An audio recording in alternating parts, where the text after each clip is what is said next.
Hey guys, tonight we're stepping into something a little strange. A time of crowns with no power, borders without lines, and rulers who had to beg to rule. Forget everything Hollywood taught you about mighty empires. This wasn't one kingdom, it was hundreds, a tangled web of languages, loyalties, and long silences in candlelit halls. Now, before we dive in, take a moment to like the video and subscribe, but only if you enjoy this kind of slow, strange, and complicated history. And tell me in the comments, what time is it where you are? It's always fascinating to see who's drifting off from which corner of the world. All right, dim the lights. Maybe turn on a fan for that nice background hum. Let your body settle, because tonight you're walking a long and uncertain road. A road paved in broken treaties and golden parchment, through forests echoing with ancient chants, into feast halls filled with silent deals and whispered promises. You're entering the Holy Roman Empire, a realm that was never quite holy, nor strictly Roman, and definitely not an empire in the way you might think. Here, emperors wear crowns, forged in mythbut, rule without armies, without taxes, and often without thrones. So close your eyes, let the world dim, and together let's wander into the shadowed corridors of power, through the cathedrals of memory, and into the quiet burden of what it truly meant. To wear the imperial crown, breathe slowly. The past is waiting. Let us begin. A title ancient as Rome, but an empire made of dust. A crown without command, yet still men yearned for it. To wear the crown of the Holy Roman Empire was to step into a centuries-old theater, where the stage was splintered, the audience restless, and the script unwritten. You did not inherit this crown as a birthright, not automatically, not even as a great king or powerful warlord. No, to be named emperor was to enter a contest, a long, winding, costly, and uncertain path, filled with courtiers, gold, promises, and very little sleep. Imagine a realm that was not one land, but a tapestry, a patchwork sewn from hundreds of threads, cities ruled by bishops, forests guarded by knights, regions claimed by ancient families who had not spoken to one another in decades. And at the center of this delicate fabric, the imperial crown, floating above, not quite touching anyone, not quite secured by law or army. The Holy Roman Emperor was chosen, elected not by the people, not by a parliament, but by 7 men, 7 prince-electors, their titles ancient, their power immense, their loyalty fleeting. There were 3 archbishops, spiritual princes of Mainz, Trier, and Cologne, guardians of the church's voice in imperial matters. There were 4 secular lords, the King of Bohemia, the Count Palatine of the Rhine, the Duke of Saxony, and the Margrave of Brandenburg, each holding keys to the crown, each with centuries of self-interest and suspicion. To be chosen by them was not simple, it was not noble, it was not even fair. It was a performance, a negotiation, a marketplace, and it began in silence. First came the letters. Dozens, sometimes hundreds, sent across the empire by swift riders, sealed in wax, written in Latin or German, or both, carefully phrased, lavishly polite, not demanding, only humbly requesting the opportunity to serve. A would-be emperor had to be everywhere, at once, sending envoys to each elector's court, courting not only the princes themselves, but their advisors, their wives, their brothers, their treasurers, everyone who held sway, everyone who could influence a single vote. And those votes were not free. Promises were made, lands were offered, future favors, positions at court, vows to protect privileges, to respect borders, to leave certain churches untouched, to marry certain daughters, to look the other way when taxes went unpaid. It was theater, and bribery, and diplomacy, woven together so tightly that no one could tell where one ended and another began. In some cases, actual bags of silver were exchanged, disguised as gifts, tokens of appreciation, donations to the cathedral, or contributions to a wedding. But everyone understood the purpose. Everyone knew the game. And the game was expensive. To mount an imperial campaign could ruin a king. It could empty the coffers of a duchy, or drive a dynasty into the hands of foreign bankers. Loans from Florence or Augsburg, pledged against future revenues, secured with family heirlooms or mining rights not yet explored. During the campaign of Charles V, the Habsburg heir faced fierce competition from Francis I of France. Both men promised the earth. Both borrowed from Italian bankers. Both sent agents across the empire to whisper their virtues. It was a contest, not of merit, but of reach and coin. Charles won, but the cost was staggering. He inherited vast lands: Spain, the Netherlands, Austria, Naples, the New World, and yet he found himself bankrupt before even placing the crown upon his head. And still, the crown did not yet belong to him. Winning the vote granted the title King of the Romans, not yet Emperor. That second title required something more. In the early centuries, it meant journeying to Rome, to kneel before the Pope, to be anointed in the ancient tradition, to receive the blessing of God's representative on earth. Later, as Rome grew distant and papal politics more entangled, the coronation moved north. Frankfurt, Aachen, even Vienna, cities chosen for practicality and symbolism, but always the act itself remained shrouded in sacred echoes. The crown was old, said to have once touched the head of Charlemagne himself. It was heavy, made not for comfort, but for legacy. Gold, jewels, panels of enamel, inscribed with Latin prayers, set with irregular stones, believed to hold power. No one knew exactly when it had been made, or by whom, but it mattered. The rituals were detailed, the procession solemn, bells rang, choirs sang, bishops anointed, nobles wept. The new emperor was cloaked in robes, lifted into view, not to rule, but to carry the burden, and burden it was. For the Holy Roman Empire was not a kingdom in any ordinary sense. It had no capital, no standing army, no unified code of law. It was a gathering of rulers, princes, bishops, counts, cities, monasteries, each with ancient rites, each with sharp memories. The emperor had to move constantly, from territory to territory, holding diets, imperial assemblies where laws were discussed, grievances aired, alliances formed. These diets could last weeks, even months, and rarely ended with true agreement. Every step of governance required consensus. A single prince could stall a decree.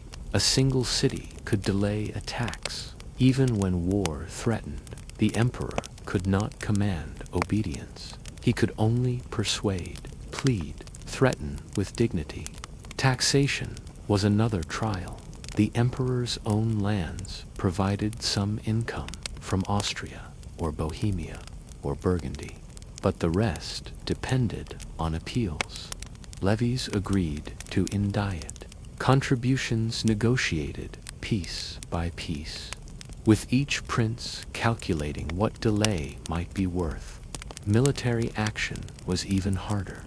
The emperor had no national army, only contingents provided by loyal princes, and only for specific campaigns, with strict limits, time, number, purpose.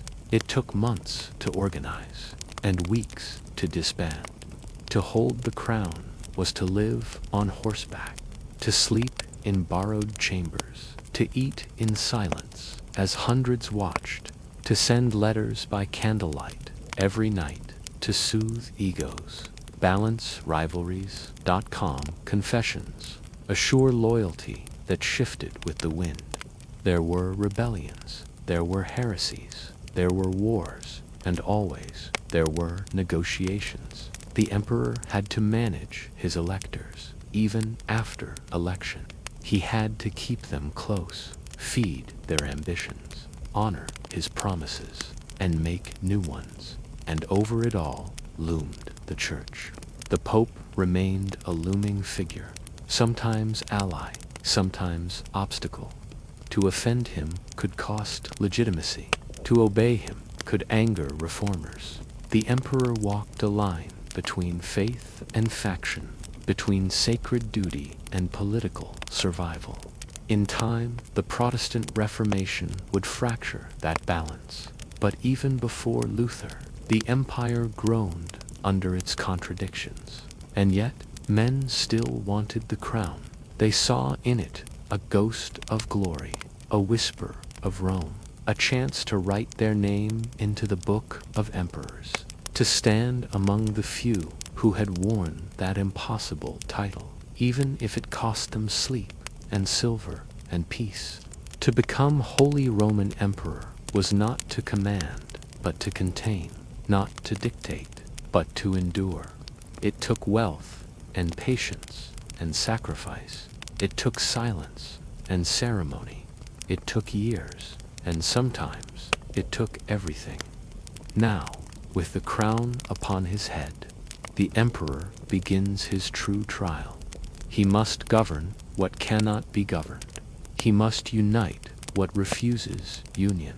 He must keep faith with a dream that even its founders did not fully believe. Let us follow him into the shadowed corridors of diplomacy, into the counting rooms of bankers, into the long, solemn halls of election.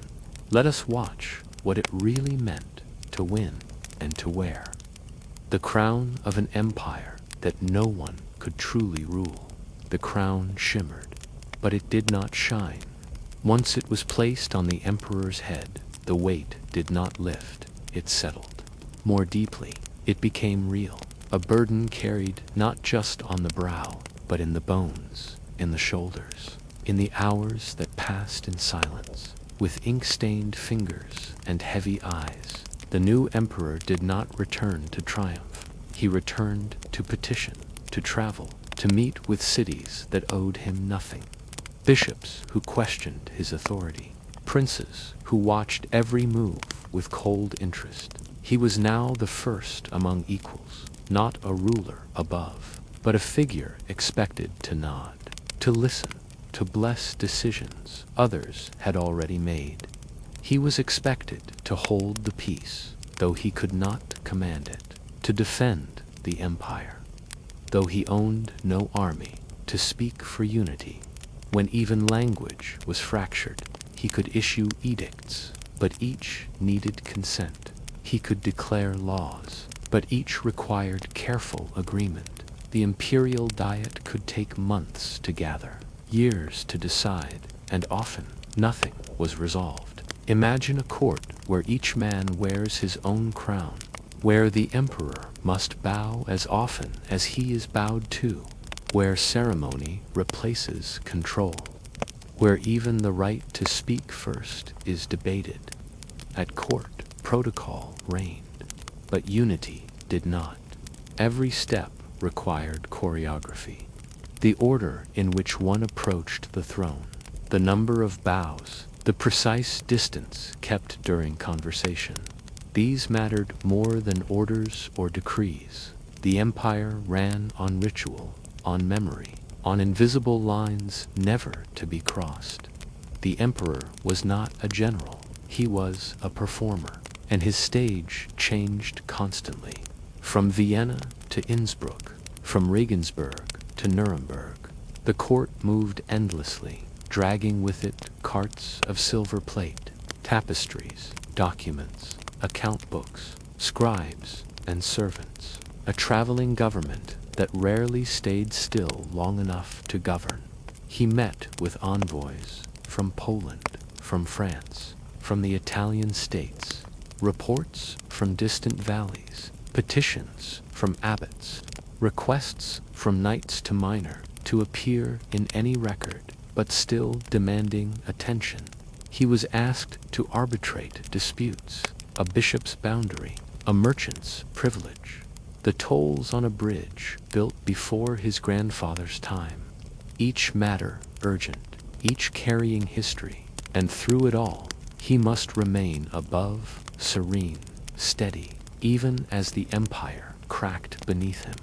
There were always fires to put out, always new factions to soothe, always some distant corner where the authority of the emperor was being tested. Sometimes it was a rebellion, a peasant uprising, sparked by hunger or injustice. Sometimes a noble feud, a bitter inheritance quarrel that threatened to erupt into war. Sometimes it was simply a refusal to obey, and when obedience failed, he had few tools to respond. The emperor could not march armies where he pleased. He had to ask. He had to explain. He had to convince the princes that a threat to one was a threat to all. They did not always agree. Each prince held the right to defend his own land, but not to follow blindly. Alliances formed within the empire, but often without the emperor's blessing. Cities made treaties. Bishops played politics. Every corner of the realm was alive with motion, but the emperor was always slightly outside of it. He wrote letters, always letters one after another, sometimes dictated, sometimes penned by hand. Instructions, pleas, condolences, commands softened into suggestions. He used seals of gold, red wax, ribbons of silk, each message a gesture, each reply a mirror, reflecting how much or how little power he truly held. Even religious matters brought no rest. The emperor was the defender of the faith in name, but in reality, he was often caught between belief and blood. He had to protect the church while negotiating with those who questioned it. He had to host councils, hear sermons, endorse reforms, but never lose the loyalty of those who resisted them. When Protestant ideas began to spread, he was torn. Many of his own subjects embraced the new teachings, some out of conviction, some out of convenience, some simply to claim independence. He could not crush them without war. He could not embrace them without breaking with Rome. So he waited and reasoned and prayed. It was never enough. The imperial crown offered no answers, only responsibilities. It did not command armies. It summoned assemblies. It did not collect taxes.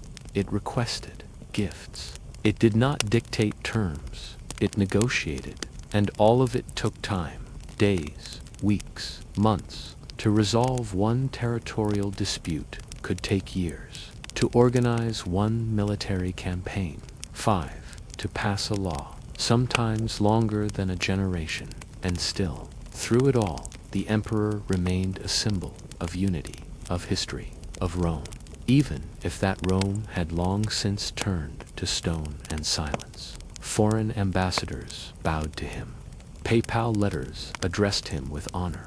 Coins bore his image, even if minted by other hands. He was the glue of the realm, but also its ghost, not ruling, but representing, not commanding, but enduring. And sometimes, in the deepest hours of night, in the quiet between meetings, when the fire had gone low and the servants had withdrawn, the emperor would sit in silence and wonder, What had all the promises bought? What had all the promises bought? What did it mean to be called emperor?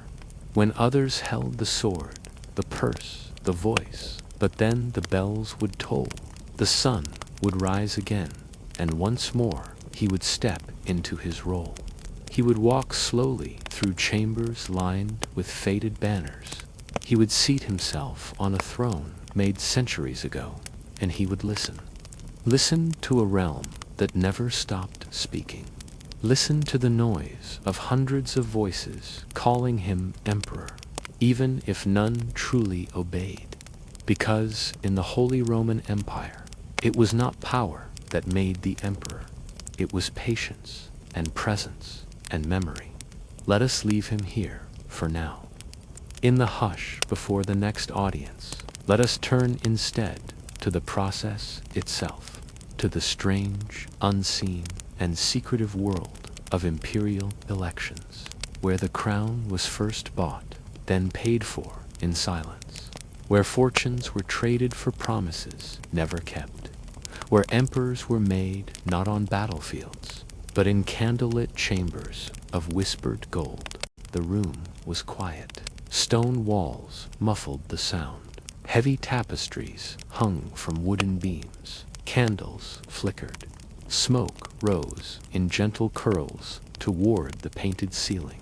7 men sat in separate chairs, not facing each other, not quite at ease. Before them, a table thick with documents, with wine, with sealed letters unopened. The prince-electors, they did not speak right away. They did not need to. Their silence had its own weight. Each knew what the others wanted. Each knew the cost of speaking first. It was not a parliament, not truly. There were no debates, no speeches, only glances and movements. The rustle of a robe, the lifting of a cup, a hand resting briefly on a scroll before pulling back. Each gesture was loaded, each pause intentional.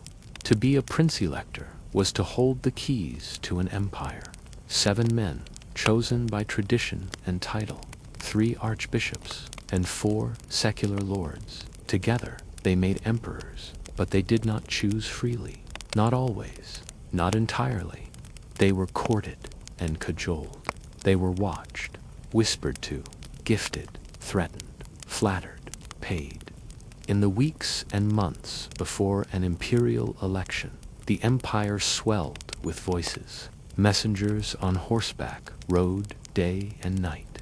Letters arrived from every corner of Europe, sealed with red wax, impressed with golden crests, offering friendship, favor, gold, carrying boxes of silver, boxes of silk, promises folded into the lining of a coat, into the pause before a smile. The candidates themselves did not always appear in person. They sent others, trusted agents, cardinals, dukes, bankers, men whose names were known in every court from Venice to Vienna. A serious contender began preparing years in advance. He studied the electors, knew their debts, their feuds, their past disappointments. He learned the names of their brothers, their confessors, their lovers. He knew which bishop had insulted them, which treaty had gone unpaid, which border dispute had festered. Every vote was a transaction. One elector might want a promise of land, another a royal marriage. A third wanted the settlement of a lawsuit 2 generations old. Another required absolution for a cousin excommunicated long ago. The needs were personal, specific, and expensive. Money flowed like wine. Great rivers of silver moved through quiet hands.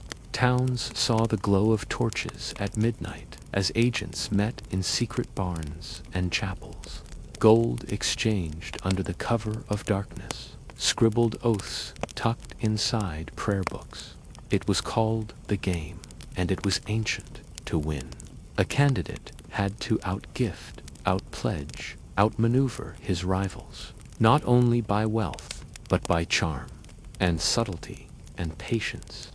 Francis, the first of France, once offered each elector vast sums, promised titles, horses, entire counties. Charles of Habsburg matched him, then surpassed him, borrowing from Fuggers in Augsburg, offering futures he could not guarantee. He won, barely, and at a cost that drained empires. The election itself was performed with formality.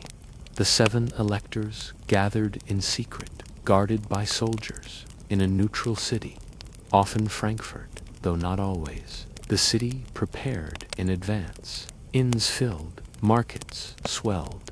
Local lords cleared roads and bridges. There would be days of processions, masses, feasts, but all of it, ceremony, the true work, happened behind closed doors. The voting was not anonymous. Each man declared his choice aloud, in Latin, in order of rank. First, the Archbishop of Mainz, then Trier, then Cologne, then the King of Bohemia, then the Palatine, then Saxony, then Brandenburg. Their words were written, signed, sealed, but nothing was final until the last man spoke. Votes could shift, even in the room. Promises whispered until the final hour. Pressure applied. Deals unmade, then remade again. If no candidate received the majority, the process stalled. Negotiations resumed. Tempers rose. Meals were refused. Sleep disturbed. Horses readied for secret departures. An election could take weeks, even months. It might end with a new emperor. It might end with no emperor at all.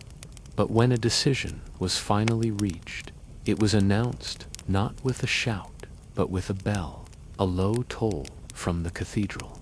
Then another, and another, slow, distant, deep. The electors emerged in robes of state, holding torches, faces composed, eyes unreadable. Crowds waited in silence. The name was spoken. Some wept, some cheered, some turned away. And somewhere, in another city, the man who would wear the crown heard the news, often by letter, often alone, and with the weight of everything he had promised settling onto his chest. For now, he owed everything. He owed favors that would never end. He owed gold he did not have. He owed silence and loyalty and gratitude to men who might not stay loyal in return. The nightmare of imperial elections was not the chaos, it was the clarity. Everyone knew what it cost. Everyone knew what was bought, and everyone knew what came next. Years of repayments, years of compromise, years of ruling not with command, but with caution, because the empire had no center, only 7 men who had agreed, once briefly, and who might never agree again. Let us now follow the emperor into the storm. Let us see what it meant to govern what could not be held. Let us enter the maze of cities, dukedoms, abbeys, markets, courts. Let us try to manage the unmanageable, and listen to the echoes of an empire that spoke in too many voices.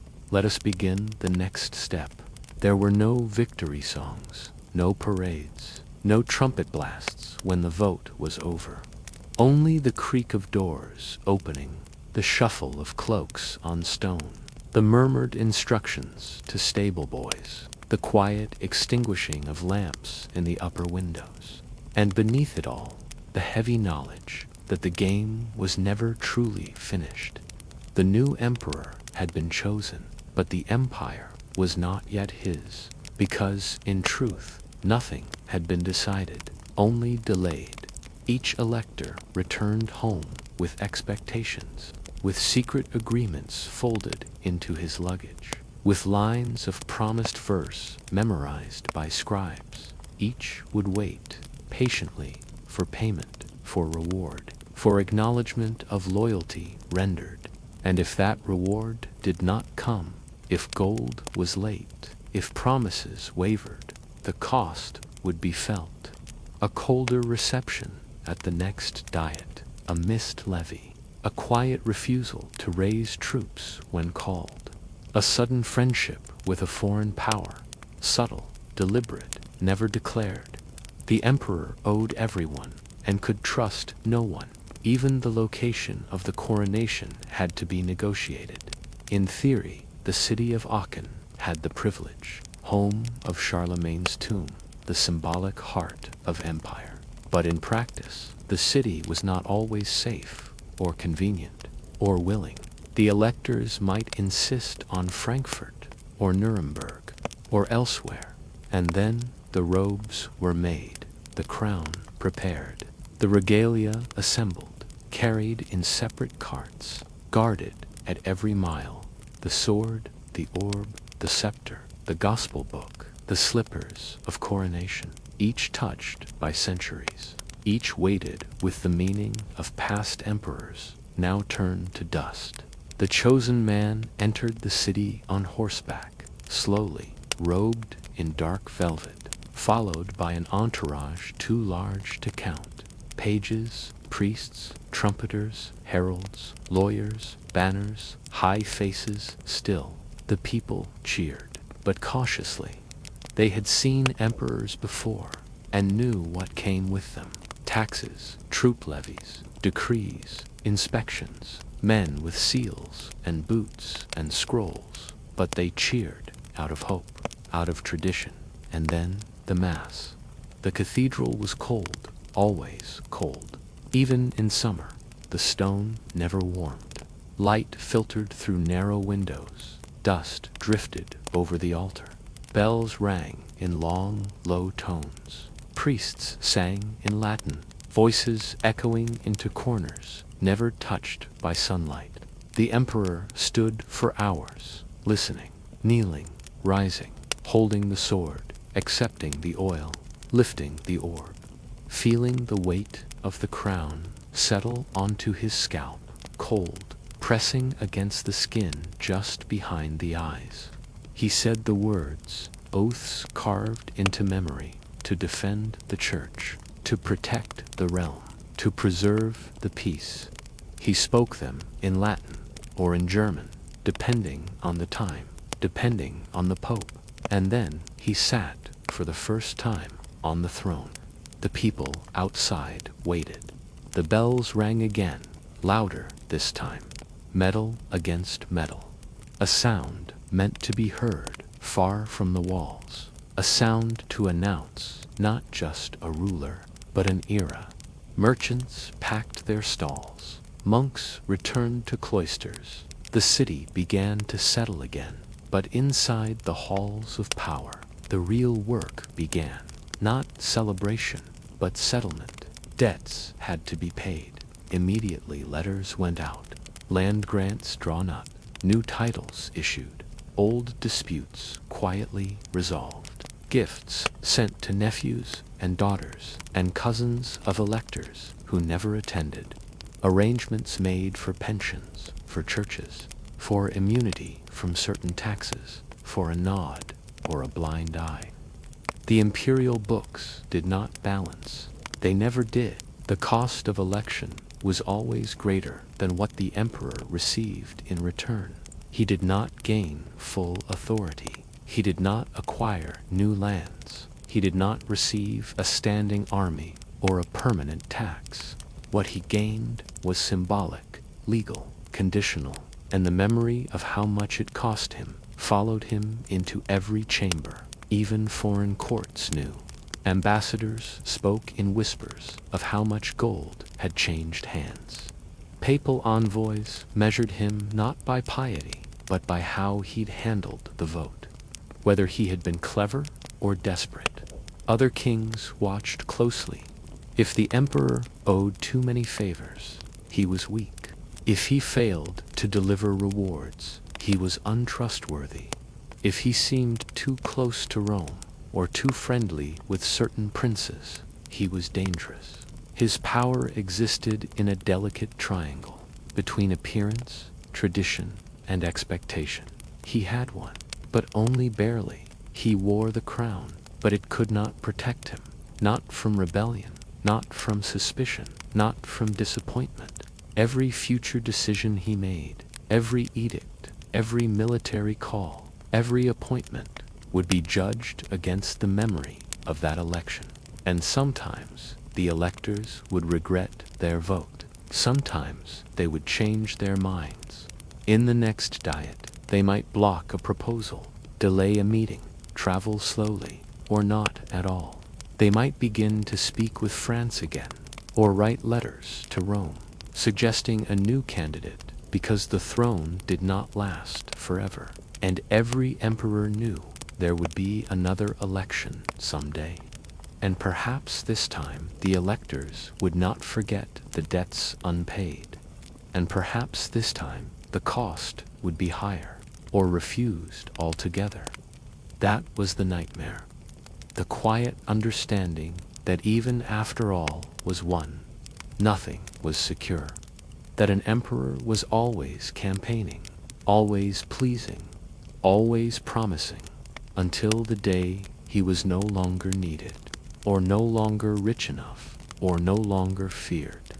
Let us now step into that world he must govern, a realm without borders, without unity, a map of contradictions, where authority meant little, and every town had its own truth. Let us try to manage the empire he had paid so dearly to wear, and see how many pieces could be held, and how many would slip through even the tightest grasp. Let the rhythm remain slow, gentle, immersive, as we now follow the emperor into the fragile maze of an empire that never truly belonged to him. There was no single map, no clear border to trace, no line to follow from sea to sea. To govern the Holy Roman Empire was to rule a puzzle, a constellation of places, each with its own stars, its own gravity, its own silence. There were over 300 independent territories, others the size of farms. There were bishoprics, where the church ruled both altar and street. There were duchies, governed by blood, old oaths, and family trees, too tangled to read. There were free cities, bound only to the emperor, proud, enclosed, wealthy, suspicious. And then there were the knights, imperial knights, some with castles, others with nothing more than a stone house, their coats of arms chipped, their banners faded. To rule them was not to command them.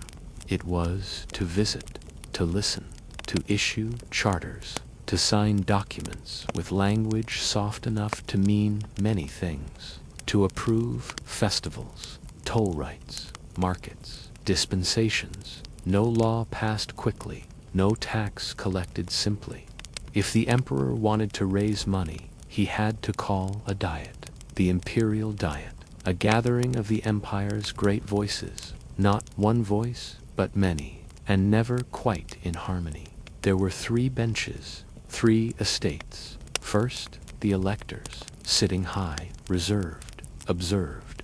Then the princes, dukes, counts, lay and ecclesiastical, dozens of them, each with titles long enough to reach the floor, each with papers, attendants, lawyers at their elbows. And then the imperial cities, merchants turned senators, artisans turned lawmakers, sent from Nuremberg, Frankfurt, Ulm, Augsburg, proud cities with ancient rights, with silver in their vaults and silence in their eyes. The diet did not meet in a grand palace.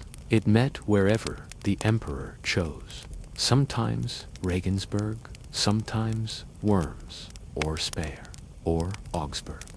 Wherever there were halls, large enough, rooms tall enough, accommodations plentiful enough for every delegation, every horse, every box of records, every candle. The agenda was rarely brief and never final. Dozens of questions waited on parchment, boundaries disputed, laws outdated, edicts forgotten, and each discussion required consensus, not a majority. not persuasion, but agreement, a slow, careful, polite choreography of negotiation. The emperor did not sit as judge. He did not bang a gavel. He listened, he nodded, he asked questions, he suggested, he delayed. To push too hard was to lose face. To show preference was to lose trust. To move too quickly was to risk collapse. So he waited and listened. And when he rose to speak, all listened in return, but not all obeyed. Because the emperor's words were not laws, they were suggestions in velvet.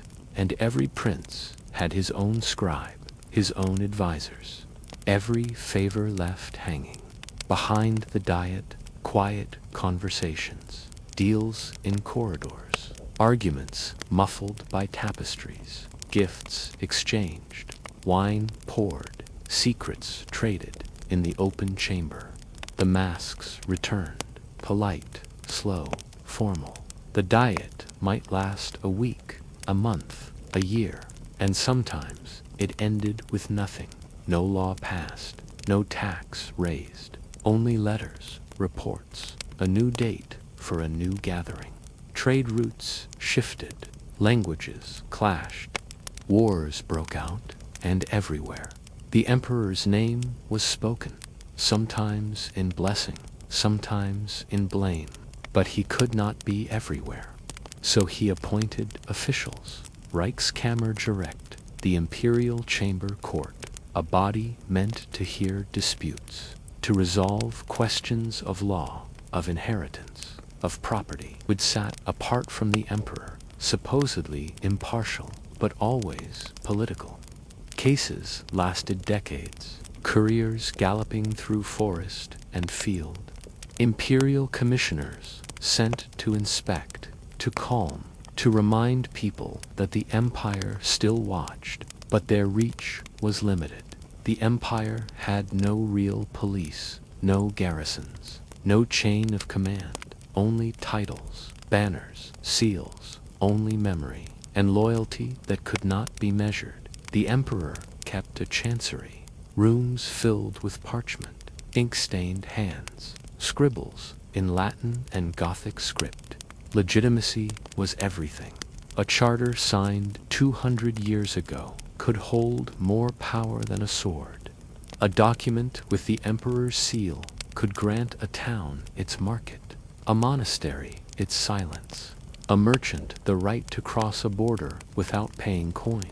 And so the emperor signed, and signed, and signed, even when he was ill, even when his fingers stiffened, even when his eyes blurred at candlelight. He signed, because each signature held a piece of the illusion, because even in its chaos, in its fragmentation, the Holy Roman Empire provided something no other kingdom could, a sense of belonging, a shared name, a shared fiction, a shared past. It was not efficient, it was not centralized, but it was there, and for many that was enough. The emperor remained the sun around which the strange planets spun, not held by gravity, but by habit, by tradition, by hope, that somehow, in the slow turning of days, things might hold, in beautiful script, on thick paper, bound with ribbon and sealed with wax.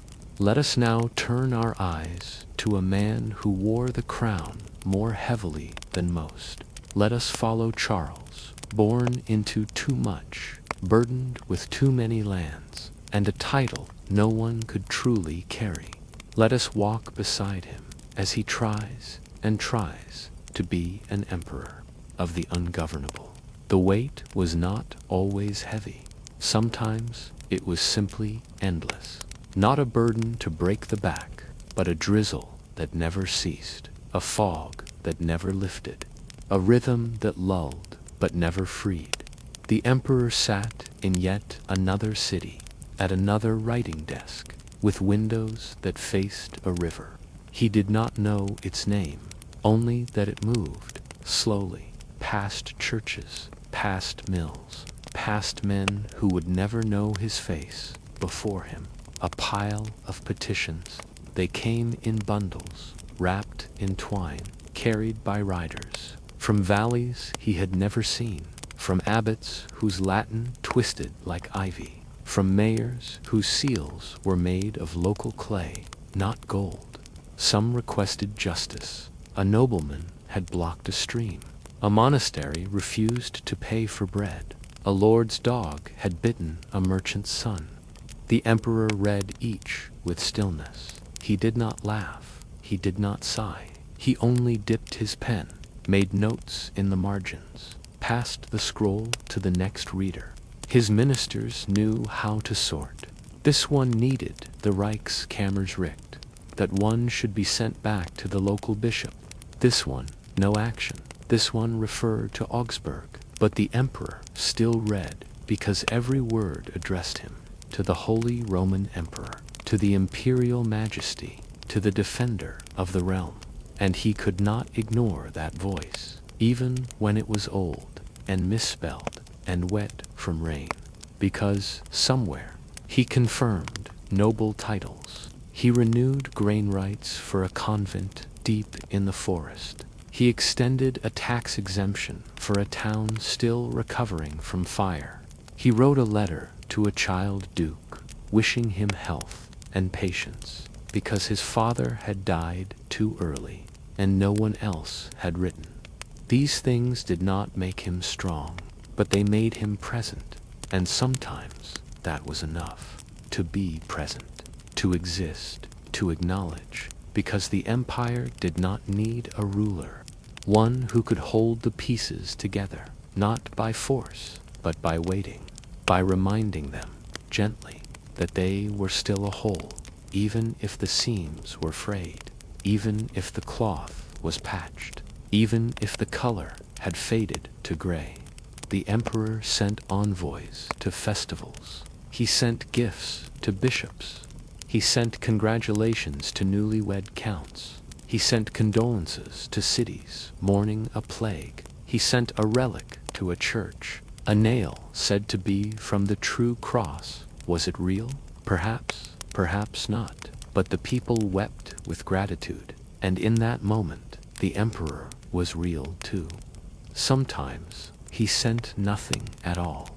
Sometimes he simply allowed a border to remain disputed, allowed a document to be left unsigned, allowed a prince to believe he had one, and in that small victory, peace remained. The empire was held not by power, but by timing, by subtle movements, by the refusal to press too hard, because when force came, it broke things, it made enemies, it cracked stone that could not be regathered, but quiet, that could linger, a presence in the background, like the ticking of a clock, like the slow turning of seasons, invisible but trusted. He could not stop war, but he could delay it. He could not dictate belief, but he could permit it. He could not tax the empire, but he could bless its coinage, and the people would accept it because it bore his face, because it shimmered with the shape of unity. Even when unity was no longer there, he lived with contradictions. He woke to them, slept beside them, and yet he endured, not as conqueror, not as king, but as reminder that things could still hold if they moved slowly, if they remained soft, if they did not ask for too much. And so the empire turned, its roads filled with wagons, its cities with merchants, its abbeys with songs, its castles with stories, and at the center, a man with parchment and a seal, and a hand that signed, because that, more than anything, was what the emperor was. A hand, a voice, a slow breath in the halls of history. And if he spoke gently, the empire might listen a little longer. Let us now follow that quiet further. Let us meet a man who wore this crown at its most fragile, a man born to inherit too much, a man who walked more than he ruled, Charles, whose life was not power but passage. We will stay close to Charles. We will not rush. We will follow his slow footsteps across an empire that stretched too far, that asked too much, that never let him rest. He inherited a world, not a kingdom, not a country, a world, and with it, a burden no one could carry quietly. His name was Charles. He was born in Ghent, in the county of Flanders. In the year 1500, he was born into candlelight, into cobblestone, into heavy wool and morning bells. He learned to speak French before Spanish, before Latin, before the German he would one day need. As a boy, he stood beneath painted ceilings, surrounded by maps he could not yet read, by men whose voices never lowered, by nurses who sang to him in dialects that belonged to fog. Before he turned 16, he was already King of Spain. Before 20, he was already Holy Roman Emperor. He did not ask for it, but it came, piece by piece, from Habsburg blood, from Burgundian wealth, from Spanish gold, from centuries of marriages, of treaties, of names written in thin ink. He became ruler of Spain, of Naples, of Sicily, of the Netherlands, of Austria, of the Americas, and of an empire that called itself Roman, but could no longer find Rome on its own maps. He did not sit still. He could not, because the empire had no capital, so he became its capital.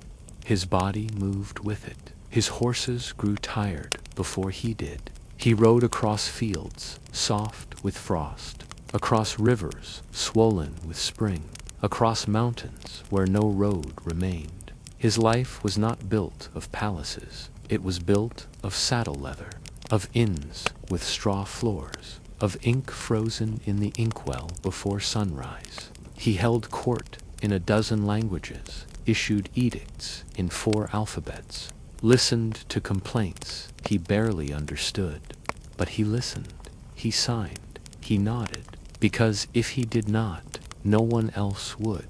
He knew his titles. He recited them like prayers. King of Spain, Archduke of Austria, Lord of the Netherlands, Duke of Burgundy, Sovereign of the Indies, Holy Roman Emperor. But none gave him rest. Each was a door that opened into another room, and each room held more voices, more demands, more dust. He was always leaving one crisis for another, always arriving a day too late, and behind him the fires never quite went out. Spain demanded gold. The Netherlands demanded independence. Germany demanded faith. The Pope demanded obedience. And France demanded war. Francis I, his mirror, his rival, his echo. They chased each other across Italy, each claiming Milan, each claiming honor, each writing letters soaked with courtesy, while sharpening blades behind closed doors. Their soldiers marched in opposite directions, but their ambitions marched in step. And in the east, a new shadow, the Ottomans. Suleiman, a man who did not wait, who moved fast, who reached Vienna before the emperor could. In 1529, the gates of the Holy Roman Empire trembled. Charles was not there, but his name was. It flew above the ramparts. It whispered in the prayers of bakers, of children, of soldiers too tired to believe. The siege ended. The Turks withdrew. But the fear remained. The fear that the emperor could not be everywhere, that he could not protect all. And within his own borders, a storm, a monk with a hammer, Martin Luther. Charles faced him in Worms, in a chamber thick with incense and tension. He asked Luther to recant. Luther would not. The Reformation began. The empire cracked. Princes chose sides. Towns turned pulpits. Books burned. Others multiplied. Charles tried to hold unity. He tried with words, with laws, with armies. But the center would not hold. He called for diets, for conferences, for peace. But behind every treaty, another sword. Behind every oath, another hesitation. He could not understand the split, not fully. To him, God was not negotiable. The church was not a debate, but the world had changed. The press had changed it, and he could not gather ink once it was spilled. He grew older, not in years, but in weight. His bones ached before they should have. He could not fully close his mouth. He chewed slowly. He drank in sips. He rarely laughed. He kept silence as company. His armor became harder to lift, his boots heavier to remove, his letters longer, his nights shorter. He had a son, Philip, serious, careful, raised for duty, but raised in shadow. Charles tried to prepare him. But how do you explain an empire? How do you teach exhaustion? He took Philip on tours, across muddy plains, into courts thick with protocol, into meetings where nothing was decided. Philip learned, but he did not see the full cost. He did not feel the hunger of trying to be present everywhere, always. Charles knew. He could not keep it. He began to withdraw, not suddenly, but like mist receding from hills. He gave Naples to his son, then Milan, then the Netherlands. He prepared to give up Spain and the empire. He did what few ever dared. He abdicated, not in disgrace, not in failure, but in quiet. He chose retreat to a monastery in UST, in the hills of Extremadura, a place of bees. His rooms were small, his meals smaller, a slice of bread, a cup of broth, some days a bit of trout from the nearby stream. He read, he prayed, he watched time pass, he listened to the rhythm of bells. He asked for news, but no longer gave commands. He wrote letters to his son, to his brother, to no one. His hand trembled more often, his thoughts slowed, but his memory remained sharp. He remembered faces, even those long gone. He remembered smells, sounds, the creak of ship timbers in Barcelona, the smell of ink in Augsburg, the cold of a cathedral floor in Cologne. His body failed before his mind. He had grown too large. Gout swelled his legs. He could not walk. He could not kneel.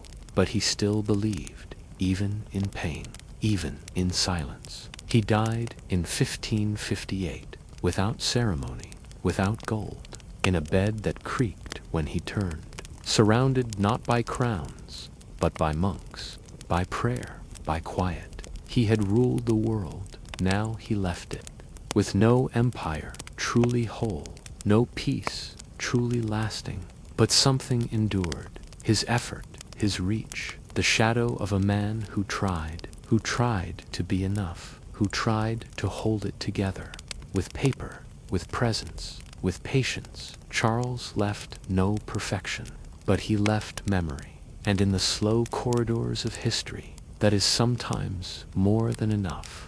Let us now leave him, and look again to the dangers that knocked at his gates, to the empire's most terrifying hour, to the time Vienna almost fell, and history held its breath.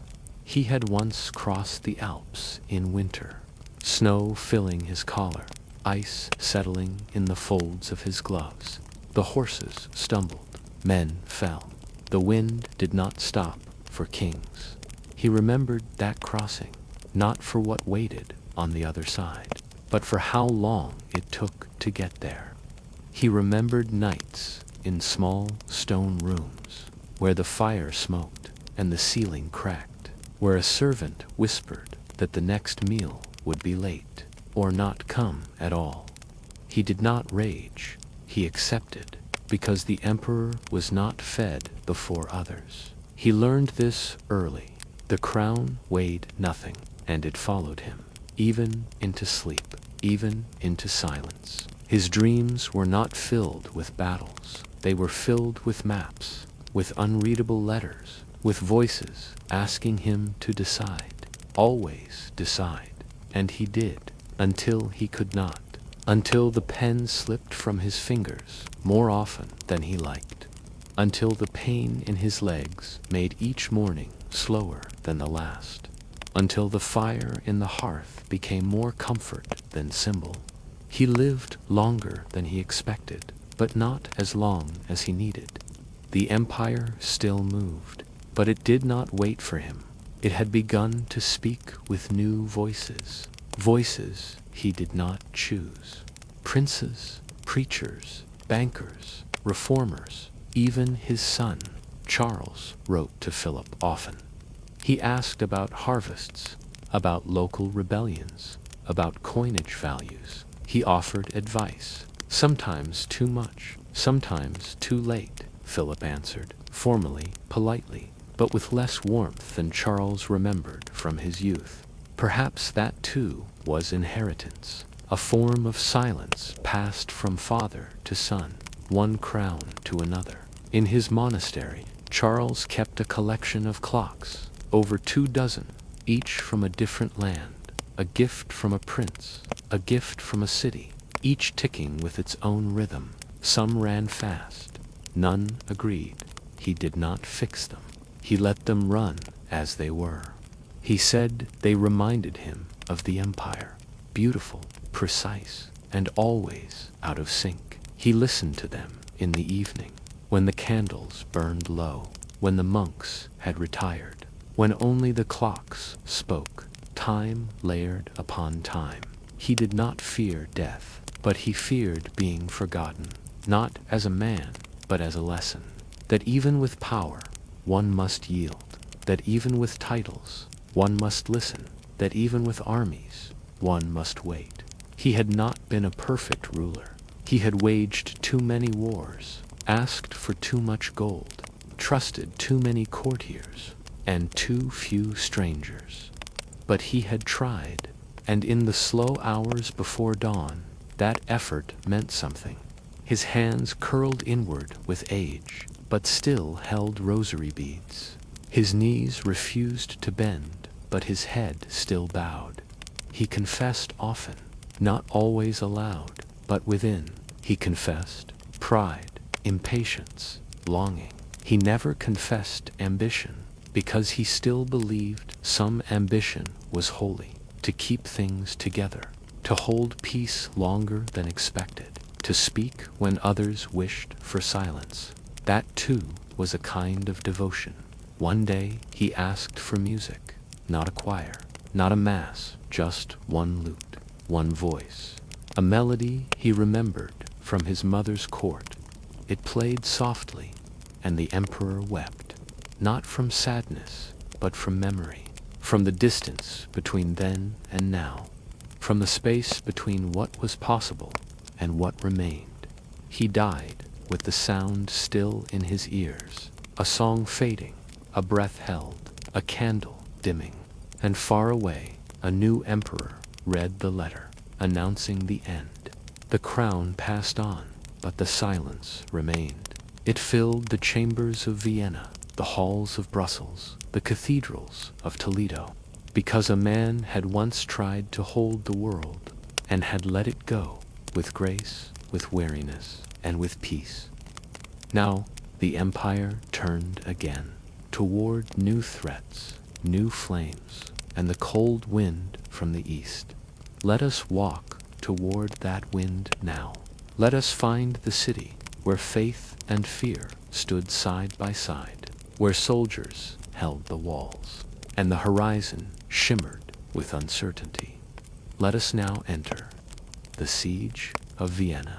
The wind came first, long before the armies, long before the cannons, long before the siege. The wind shifted. It brought dust, the kind that clung to armor, the kind that filled the nose, the kind that spoke of distance, of horses moving in lines, of tents unfolding like fields, of fire waiting to be lit. The Holy Roman Empire had many enemies, but none like this. The Ottomans. They came not with a single army, but with a rhythm, a method, a confidence shaped by centuries. Their sultans sat in gold, but their soldiers walked through mud, fast, tireless, silent. The empire watched them from the edge, from castle towers, from merchant caravans, from the coasts of Croatia to the hills of Hungary. The news arrived like a whisper, then like a cry, then like thunder. The year was 1529. Suleiman the Magnificent led the march. He had already taken Belgrade. He had already crushed Hungary.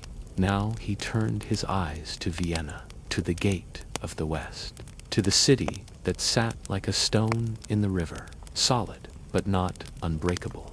Charles was far, too far, fighting in Italy, writing letters, sending envoys. But envoys do not stop armies. So Vienna stood alone. The walls were high but old. The defenders were few but firm. They prepared. They gathered stones. They dug trenches. They repaired cannon mounts with rope and prayer. The city's commander was Count Nicholas Salm, old, scarred, careful.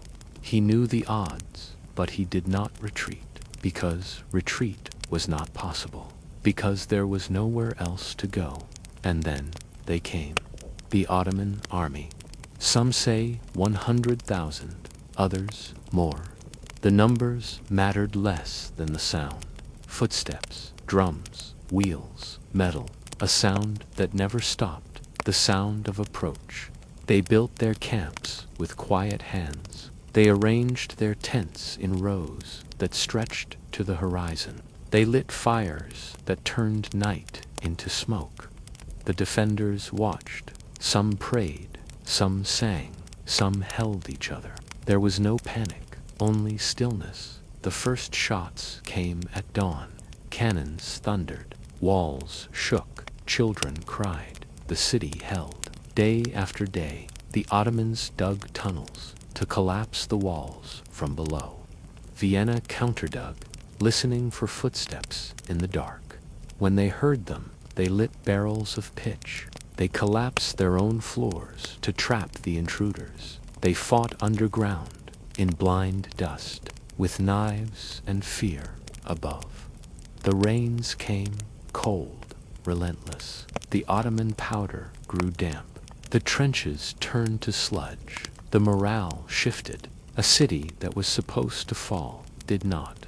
A city that was supposed to beg stood taller. October came. The siege dragged on.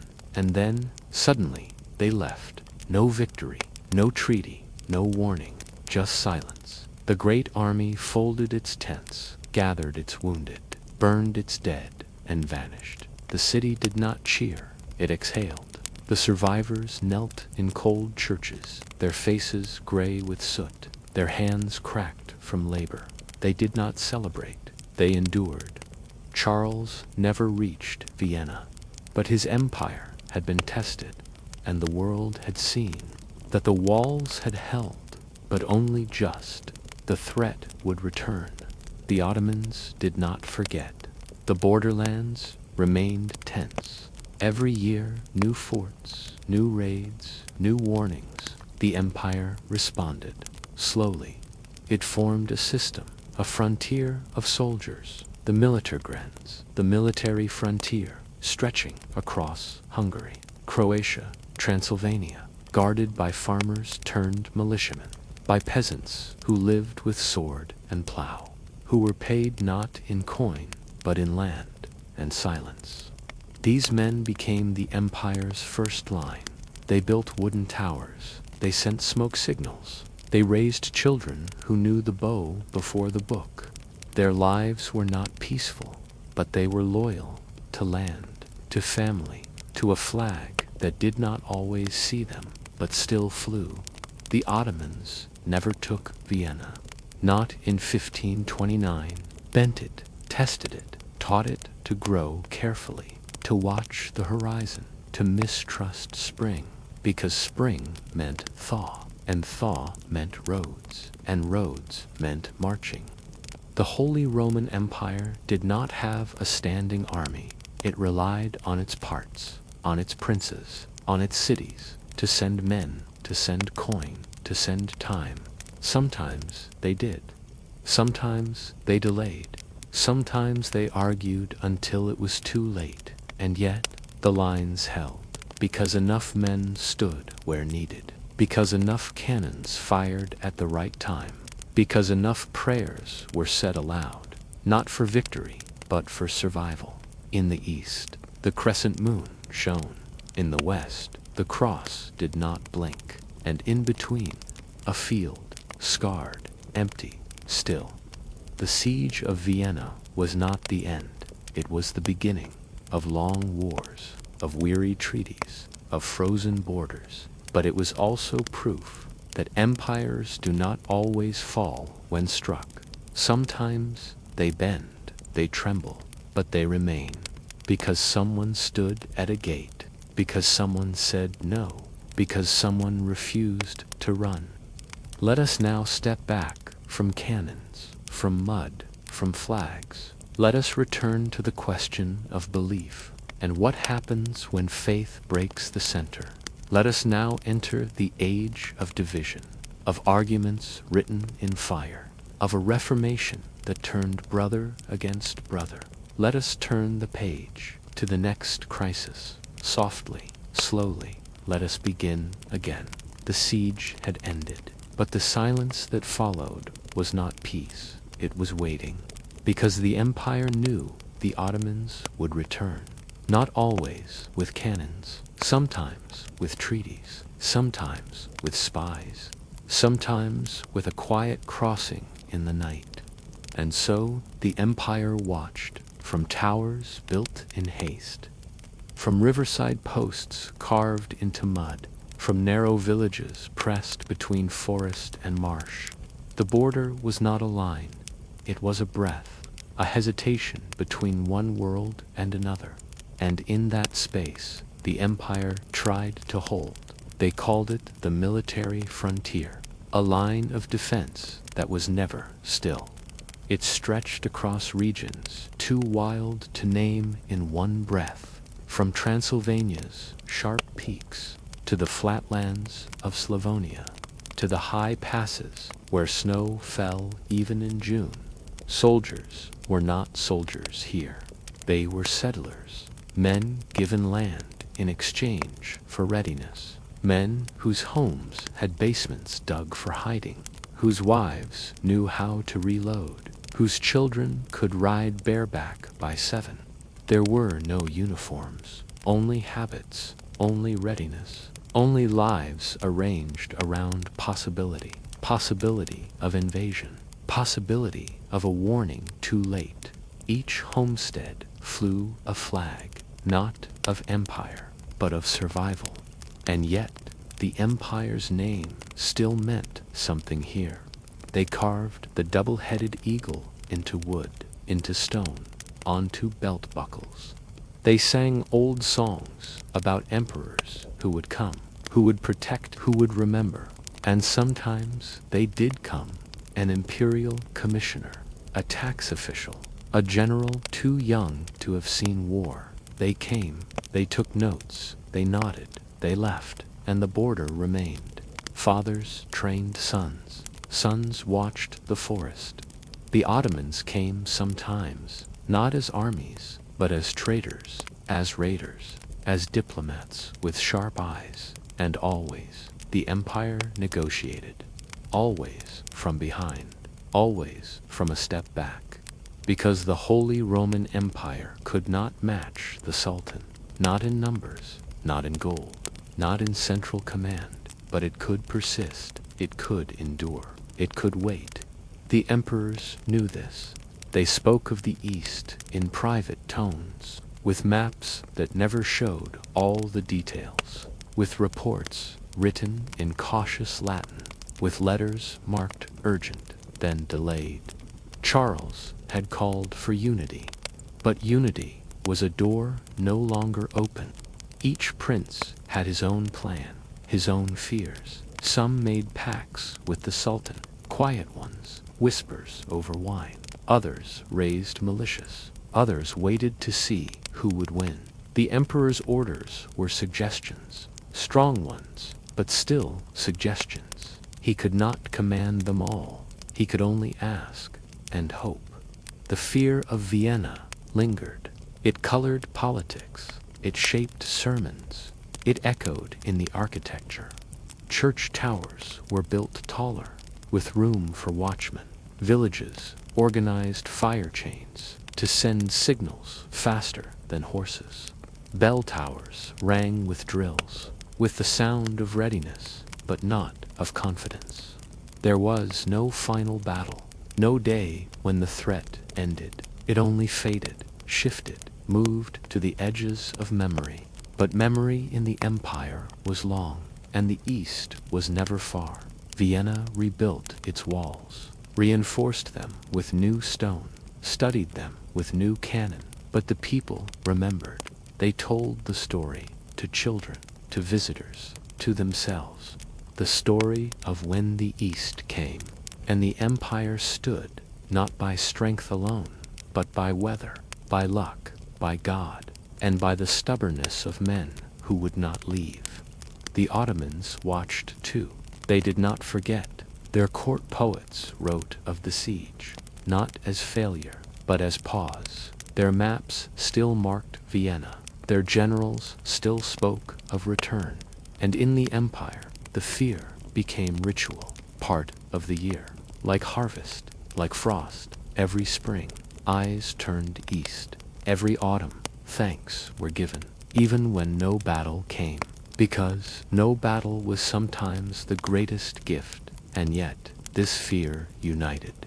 For a while, it reminded the princes they shared something, a border, a threat, a silence. They signed letters more quickly. They raised levies more easily, but only for a while, because old arguments returned, old wounds reopened, and in that space, another storm began. Not from the east, but from within. Not from cannons, but from pulpits. The next fracture would not come with tents. It would come with ideas and books. From the muddy frontier to the heart of the empire, to Wittenberg, to Worms, two places where doctrine turned into fire. Let us enter the age of words, of doubt, of faith in pieces. Let us begin the Reformation, a soft descent into the quiet fracture of faith. The empire does not collapse with fire. It shifts, it splinters, and through it all, the emperor listens, watches, and tries to hold what cannot be held. It began with paper, not with swords, not with fire, but with words, written plainly, nailed to a door. The empire was used to division, but not like this, not from within, not from a monk with tired eyes, in a small town Wittenberg, where church bells rang without urgency, where the river flowed without comment. There, in the silence of study, Martin Luther put pen to page, not to destroy, but to ask, to question, to peel back the layers of indulgences, of power, of gold exchanged for pardon.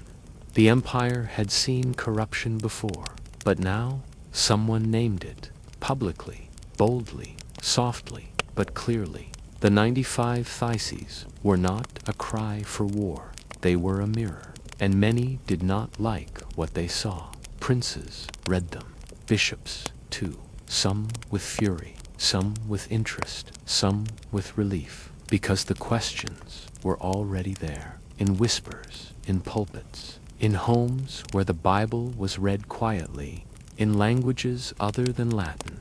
The empire tried to contain it. It sent letters, summons, warnings. It called Luther to answer, to explain, to recant. He did not. He spoke slowly, clearly, in halls thick with tension, at Worms. In 1521, he stood before princes, before papal envoys, before the emperor himself, Charles V, who listened and frowned and declared him wrong. But Luther did not bend. He said what he believed and left, under protection, because not all saw him as danger. Some saw him as truth, as possibility, as change long overdue. The empire trembled, not from armies, but from ideas. Faith was no longer a shared tongue. It fractured into camps, into confessions, into war. But not at once. First, there was hope that the emperor could settle it, could call a diet, could ask for unity. But unity did not come, not from sermons, not from scholars, not from the slow turning of prayer. The Lutheran princes gathered, they declared their own path, they signed confessions, they taught their children differently, they worshipped with new songs. The Catholic side held fast, the Pope demanded order, the emperor agreed. But his hands were full with France, with the Turks, with an empire that barely held its shape. He tried diplomacy, letters, compromises. He summoned the Diet of Augsburg in 1530. He heard the arguments. He listened to both sides. But the rift had already widened. Too many years had passed. Too many pulpits had already shifted. Too many printing presses had already run hot. The empire became a patchwork, not of language, but of belief. Each prince now chose, each city now declared the old faith or the new. And with it came laws, rules, and armies.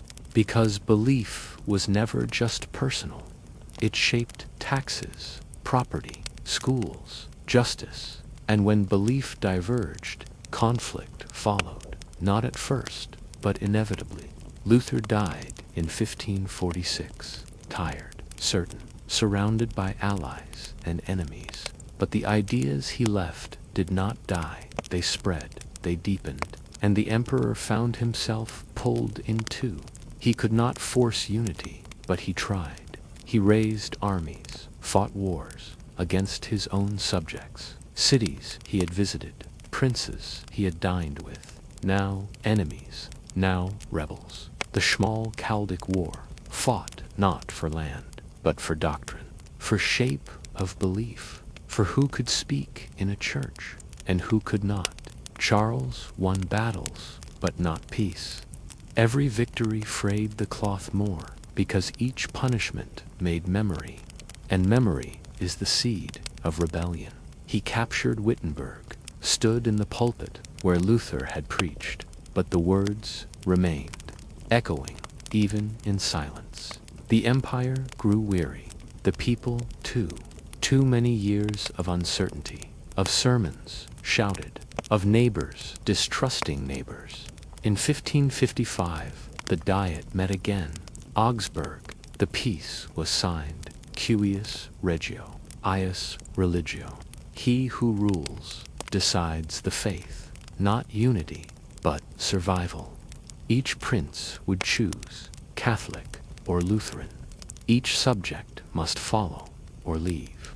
It was a compromise, cold, necessary. It ended one war and began 100 silences. Because peace made of choice is not peace made of trust.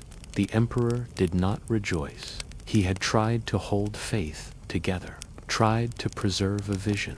One altar, one cross, one prayer, but the altar had split, and each side saw themselves as right, and the other as blind. And so the Holy Roman Empire became something new. Still an empire, still crowned, still grand, but inside changed, no longer bound by one truth, but by permission, by tolerance made of law, by a truce that never fully healed. Charles abdicated not long after, tired, spent. He had seen too much. He had tried to hold too much, and faith, once his compass, had led him only to crossroads. Let us now step back from the pulpit, from the chamber. Let us enter a quieter world of symbols, of crowns, of jewels passed hand to hand. What power they held, and whether they ever truly meant more than belief. The peace of Augsburg calmed the empire, but it did not quiet the soul. It was not a unity. It was a map redrawn in ink and caution. Princes chose, subjects obeyed, and beneath it all, a question. What happens when belief must be assigned, when faith is not guided, but ordered? Churches stripped their walls, saints removed, paintings covered, altars made plain. In others, ritual deepened, processions grew longer, candles burned with fierce intent. Each city now had its own sky, each village its own echo.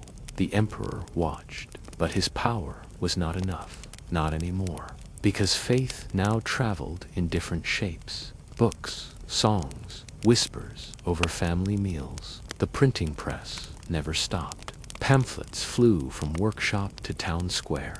Some praised the emperor, others mocked him. Some questioned the church, others questioned everything.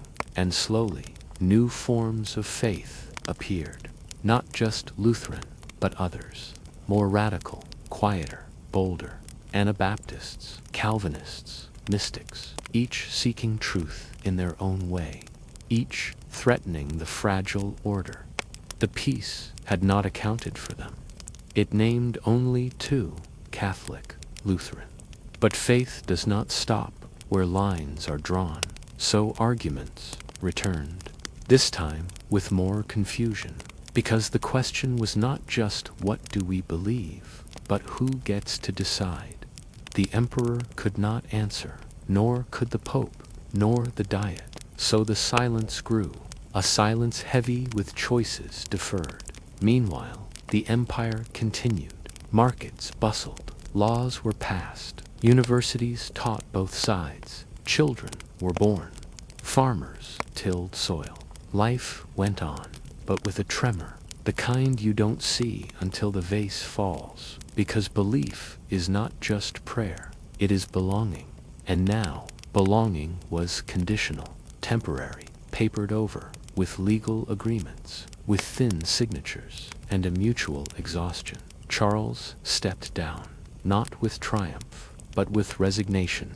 He passed the crown to his brother, Ferdinand, a man quieter than Charles, more practical, more cautious. He understood the limits. He did not chase unity, he accepted plurality. A dangerous word, but perhaps a necessary one. He focused on preservation, on keeping the empire breathing, even if it coughed more than it sang. And so the decades passed. Faith settled, not in peace, but in layers. Each principality its own harmony, each corner of the empire its own sermon. But the seed of division had rooted deeply and far beyond religion. It shaped diplomacy, law, education, memory. Princes now asked different questions, not just who is my emperor, but who is my God, and who decides for my children.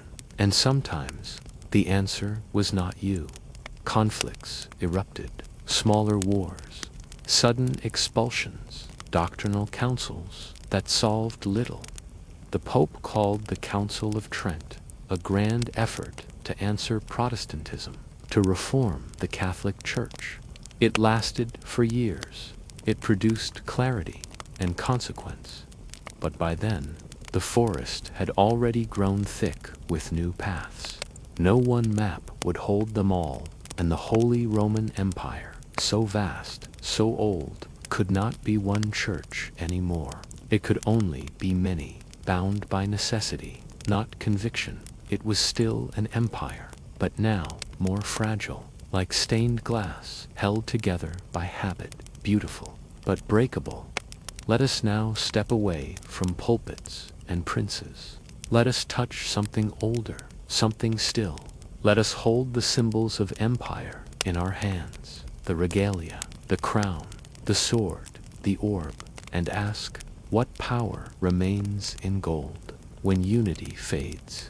The wars have passed for a moment. The debates have quieted. We sit in the company of ancient things, quiet symbols, beautiful objects, heavy with meaning. Their silence is older than any sermon. The empire was many things, a council, a court, a compromise, but it was also a ceremony, a rhythm, a crown passed hand to hand, not through blood, but through choice, through ritual, through silence. In the heart of the empire, there were objects. They did not speak, but they spoke of everything. The regalia, the imperial crown, the orb, the sword, the scepter, the cross, the vestments, the holy lance. They rested not in palaces, but in safekeeping, moved with care, guarded without fanfare. Each piece old, each piece uncertain, but each piece necessary. Because in the Holy Roman Empire, symbols did what law could not. They held belief. They made the invisible visible. They turned a man into something more, not by magic, but by memory. The imperial crown was not a circle. It was a series of plates, 8 golden panels, hinged, enameled, studied with stones. Each panel told a story, biblical, imperial, mythical. On one, Christ blessing. On another, King Solomon. On another, still, Charlemagne. Or so they said. The crown was not heavy, but it bore weight of time, of claim, of legitimacy. Its shape, its symbols, suggested something more than Europe. It whispered of Rome, of Caesar, of a continuity not quite true, but needed. When a new emperor was chosen, the crown did not travel alone. It came with the sword, long, simple, carried in procession, meant not for war, but for justice, for memory. A reminder that power must be tempered, that the emperor was not executioner, but guardian. Then came the orb, a sphere of gold, with a cross atop, the world beneath God, and in the emperor's hand, a symbol that he held the Christian world gently, not by force, but by balance. There was the scepter, carved, regal, slightly bent, passed from older hand to younger, a shepherd's crook, not a warrior's rod. There were robes, white, gold, red, each layer telling a different story of purity, of sacrifice, of authority. The holy lance, said to pierce Christ's side, carried in silence. Its origins debated, its power unquestioned. It all began in Aachen, where Charlemagne once ruled, where emperors walked barefoot to kneel. Later, Frankfurt, where elections were held. Then Mainz, where letters were sent. Then Nuremberg, where regalia were kept. Then Vienna, where they still sleep. The ceremony unfolded slowly, days long, carefully measured. The emperor-elect rode in procession, not as king, not yet. He passed the crowds, the guilds, the students, the soldiers, into the cathedral, where candles burned low, where silence held its breath. He stood before the altar, before the archbishop, before the crown, and swore to uphold the church, to protect the weak, to keep the peace. And then the crown was placed, not as gift, but as duty. He was now emperor, not by inheritance, but by consent. The people cheered, but softly, because it was not triumph, it was burden. The regalia returned to their caskets, wrapped in velvet, laid on soft linen, carried back behind iron doors, because their power was not in being seen. It was in being known, in being remembered. And the emperor, no matter who he was, remembered them, even when far away, even when old, even when failing, because the regalia did not change, and that constancy mattered. In an empire of shifting loyalties, of changing borders, of endless compromise, they were still there, unmoving, unquestioned. Some doubted their origins. Scholars argued. Were the gems truly ancient? Was the lance real? Did the crown belong to Charlemagne? No one could say. But belief did not need proof. It needed shape. And the regalia had shape. Sharp, beautiful, familiar. They were not weapons, but reminders that the empire was old, that it had roots, even if the branches tangled, even if the leaves changed color. In times of crisis, they were shown not to all, but to enough. A glimpse of gold, a flicker of enamel, a whisper of continuity. Even as cities burned, even as wars tore faith in two, even as emperors fell, they endured, and today they still exist. In Vienna, under glass, but still quiet, still patient, no longer worn, no longer past, but still speaking to those who listen. Because the empire may be gone, but the crown remembers. Let us now turn to those who claimed they stood beside that crown, but never quite reached it. Let us walk into the forests, the narrow valleys, the stone halls of small castles. Let us meet the imperial knights, the forgotten thread in the great tapestry. Let us sit in their shadowed courts and feel the strange pride of being small.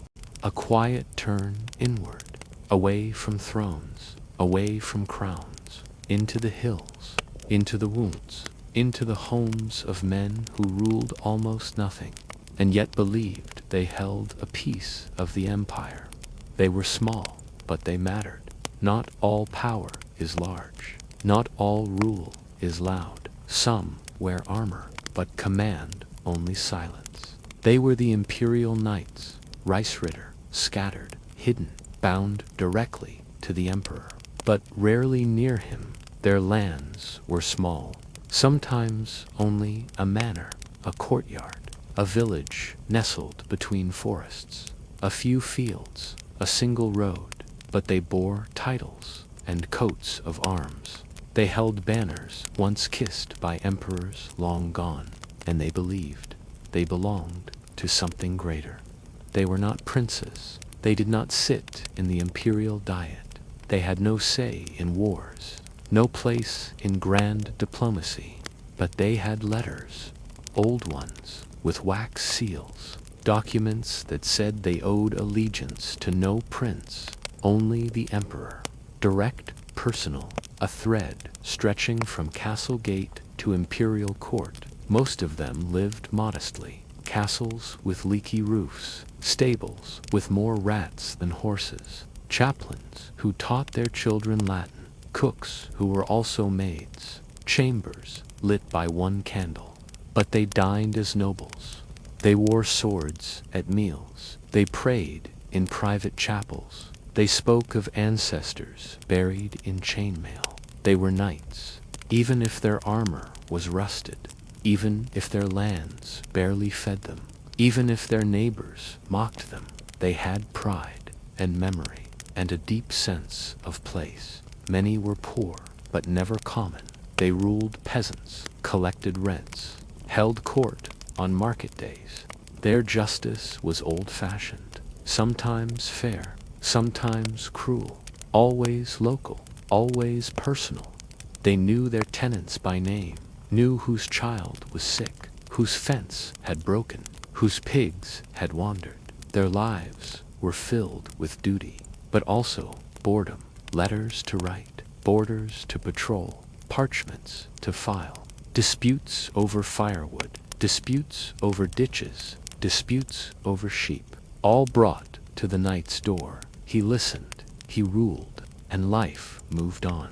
They sent sons to imperial academies, daughters to convents. Sometimes they served in wars, leading a few men, fighting under imperial banners, or lending their swords to whichever cause promised payment. They were proud, but flexible, because survival required it. Their status was always in question, too noble for the commons, too small for the courts. They lived in the in-between, and they defended it fiercely. They resisted being absorbed. Larger princes eyed their lands, wanted their rights, their tolls, their forests, The knights refused. They formed leagues, held councils, appealed to the emperor. They wrote letters filled with ancient phrases, citing Charlemagne, citing God, citing dusty privileges no one else remembered. But the emperor remembered, or pretended to, because their loyalty was valuable, their stubbornness was constant. They stood as reminders that not all empire was grand, that not all order came from above. Some of it came sideways, from places overlooked. They fought lawsuits more than battles, because law was their armor now, and history their shield. They were mocked in cities, seen as relics, anachronisms, men playing at nobility, but they endured. Through the Reformation, through the wars, through the shifting maps, they endured, because the empire needed them as examples, as placeholders, as the threads that kept the strange patchwork from unraveling too quickly. Their ranks dwindled, their wealth thinned, but their pride remained, even as their sons left for university, even as their daughters married into merchant families, even as their castles crumbled. Still, they called themselves knights. Still, they hung their coats of arms in dining halls. Still, they polished swords no longer used. And when the empire finally began to tremble, when the great powers rose, when Napoleon redrew the world, they resisted, they petitioned, they pleaded, but the map did not care. The future did not ask, and so they were mediatized, absorbed, dissolved. Their rights ended, their titles quieted, their lands taken. Some were granted pensions, others nothing. The imperial knights faded, not with war, but with paper, with laws, with borders redrawn in places they had never seen. Their banners were folded, their courts closed, but their memory remained, in old halls, in family trees, in the whispered stories of old men, in the dusty armories where swords still hung, unused, but never unloved. Because to be an imperial knight was never about power. It was about place, about belonging, about being a thread in something older, something strange, something called an empire that had made space, even for the smallest of lords. Let us now rise from these quiet hills. Let us walk once more to the heart, to the court, to Vienna, where etiquette whispered, where ceremony ruled, where the emperor sat alone, and everyone watched. Let us feel what it meant to be seen, but never touched. We return to the center now, but it is not loud. It does not shimmer. It does not sing. It watches. It waits. It whispers in gold and candlelight. The Habsburg court at Vienna was not a place of movement. It was a place of stillness, of gazes, of bows, of rules so old they had no author, only repetition. The emperor lived there, but not freely. He moved down corridors where footsteps were counted, where walls were lined with portraits, where tapestries muffled every sound but his own.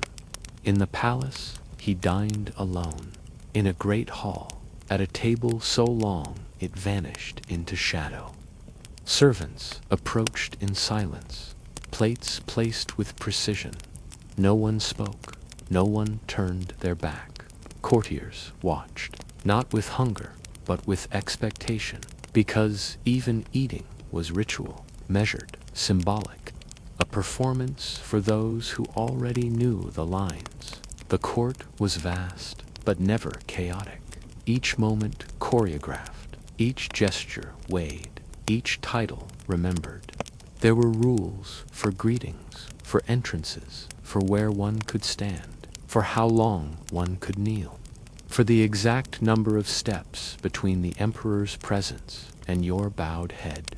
Spanish etiquette reigned, distant, severe, beautiful in its quiet cruelty. No one sat before the emperor unless granted. No one turned their back on him. No one spoke before he did. And if he said nothing, you waited. Sometimes for hours, sometimes for days. Letters arrived daily from cities, from bishops, from generals, from distant cousins with distant claims. The emperor listened and often said nothing. His silence was not emptiness. It was judgment. It was the court's most powerful language. Everything was symbolic, down to the color of ribbon, down to the folding of napkins, down to the angle of a bowed head. The Habsburgs did not rule with force. They ruled with presence, with distance, with ceremony that softened power into inevitability. The court was filled with people, but few spoke freely. There were noblemen from Spain, dukes from Italy, envoys from France, princes from the German states, each with their own tailors, their own languages, their own memories of insult.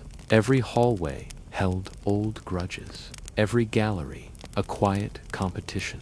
To serve at court was an honor, but also a kind of exile, because once inside, you belonged to its time, its rules, its rhythm.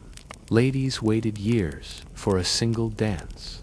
Ministers aged, waiting for appointments. Guards memorized faces they would never speak to. Time did not flow in the court. It circled around the emperor, who sat, who read, who nodded.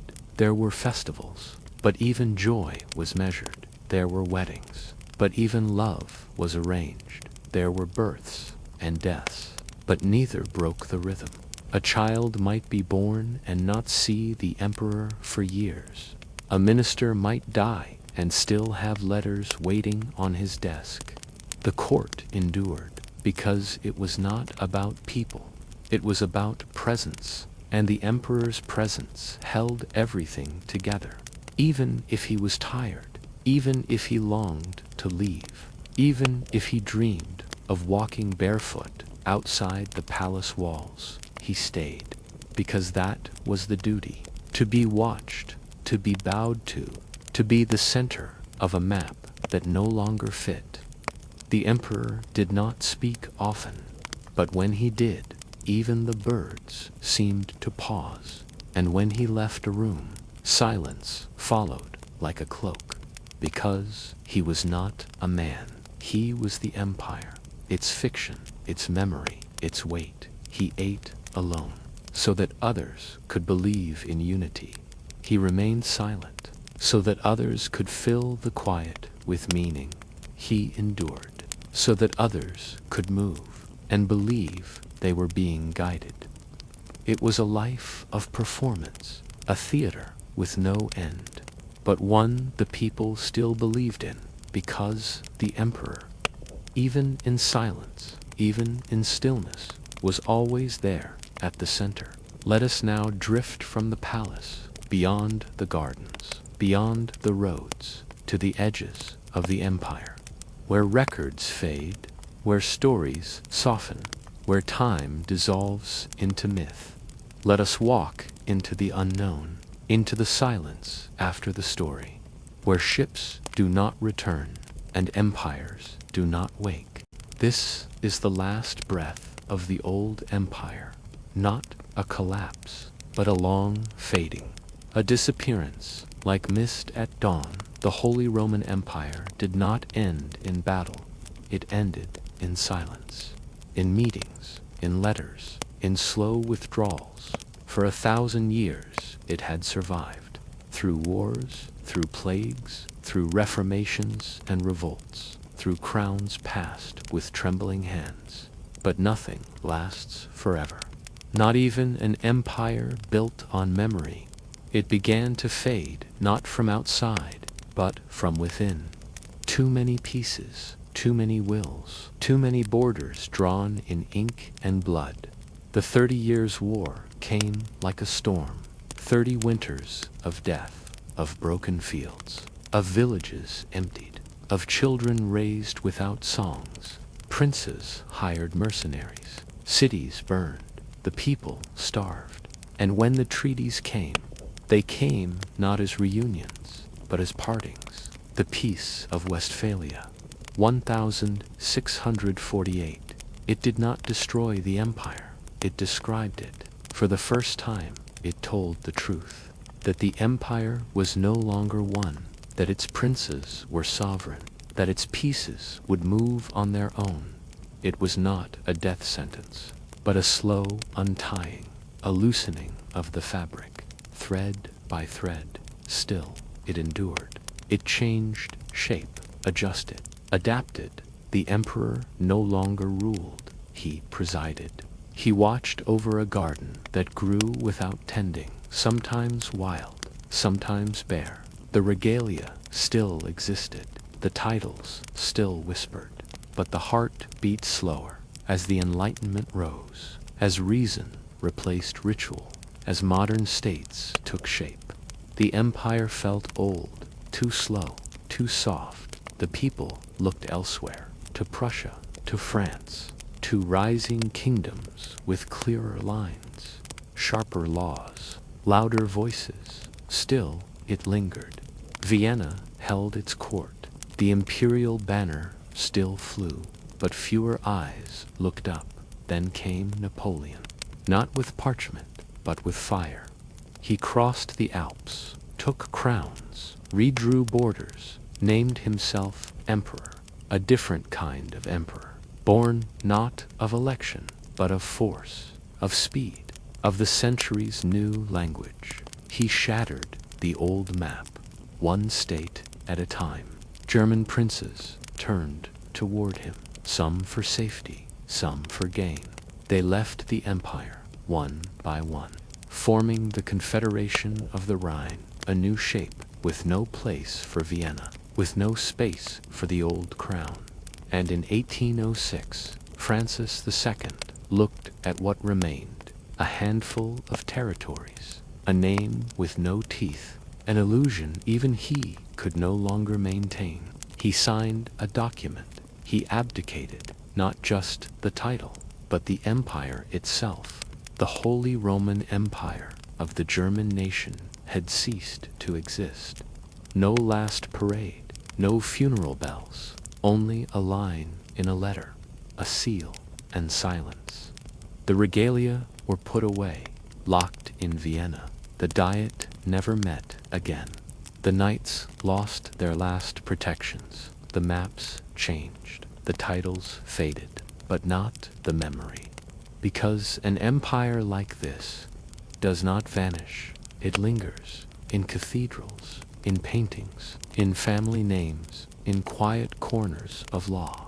It becomes myth, not of power, but of form, of an attempt to hold diversity within ritual, to bind many under one name. It had always been fragile, and that was its beauty. A net of compromises, a dance of contradictions, held together by hope, by patience, by wax seals and whispered prayers. It ended because the world had changed, because the future spoke a new language, because slowness was no longer enough. But still, the empire mattered, and still does. Not for what it controlled, but for what it tried to contain. It was not perfect. It was never whole, but it was a dream that men believed, and belief shaped the world. Even when it failed gently, and that, in its own quiet way, was a kind of grace. Let us now leave the empire, but not too quickly. Let us sit with its silence. Let us feel the hush it left behind, a silence not of absence, but of memory, because some things do not end, they echo. And when we listen in stillness, in patience, we hear it still. The candle burns low, the parchment is full, and the long road of emperors has ended. We have walked beside them, through corridors and council halls, through forests and cities, through silence and ceremony. We have watched as crowns were lifted, as armies gathered, as treaties failed, as titles whispered their way into the wind, not sharply, but slowly, Like breath leaving the body, the Holy Roman Empire was never simple. It was a story written by many hands, on many scrolls, across 1,000 borders. And yet, for all its complexity, for all its contradiction, it held, not with force, but with form, not with strength, but with rhythm. It lived in the space between names, between duties, between silences. It was an empire of paper, of ink, of wax, and yet it touched the world. It shaped maps, it sheltered cities, it gave meaning to things that otherwise would not be joined. A crown passed hand to hand, an oath sworn in an old tongue, a seal pressed in red wax, a banner raised over stone walls. These were the fibers, these were the breaths of a world that moved not by command, but by habit and hope. Now that world sleeps, but it sleeps gently, like pages pressed between books, like old songs remembered only in fragments. You have walked this journey, slowly, softly, through the courts, through the villages, through the years. You have heard the voices, some loud, some quiet, all distant now, but still echoing. The emperor has sat, he has signed, he has spoken, he has grown old. The candles in Vienna have gone out, the letters have stopped arriving. The bells ring now for other rulers, other names, but the past is never gone. It lingers, like the scent of parchment, like the hum of an old song. The empire, for all its dust, still stands, in memory, not as power, but as presence, and presence, even in silence, even in sleep, is still a kind of truth. Now, let the hall grow dark, let the banners fall, let the ink dry. The wind moves softly outside the walls. The stars turn above old spires. The world breathes, and you may rest. The story is told. The journey is done. The road ends not with a gate, but with stillness. Close your eyes. Let the silence hold you. Let the past fall gently away. The emperor sleeps, and so do we.